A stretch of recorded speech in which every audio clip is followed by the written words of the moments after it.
Hello বন্ধুরা, আজ তোমাদের এক মজার গল্প শোনাবো। শিয়াল ও কাকের গল্প। তোমরা কি শুনতে চাও? তাহলে আমার সাথে থাকো আর গল্পটা শুনে আনন্দ উপভোগ করো।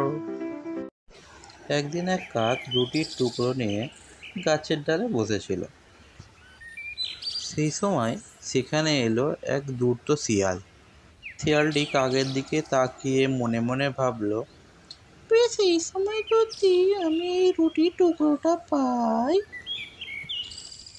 সে তখন কাককে বলল, কাক দাদা, কাক দাদা, তোমার গলাটা তো খুব সুন্দর, একটা গান করে শোনাও না গো। কাক তখন সেই কথা শুনে মহা আনন্দে মহা খুশিতে কা কা করতে করতে গান শুরু করলো।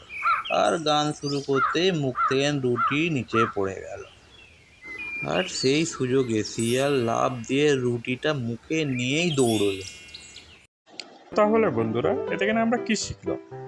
আমরা শিখলাম যে কারোর প্রশংসা শুনে কোনো ভুল কাজ না করে ফেলি আমরা।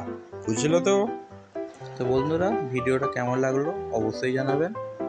আর চ্যানেলটাকে সাবস্ক্রাইব, লাইক, শেয়ার সবই করে দেবেন। তাহলে আবার দেখা হচ্ছে পরের গল্প নিয়ে কিডস জোন চ্যানেলে।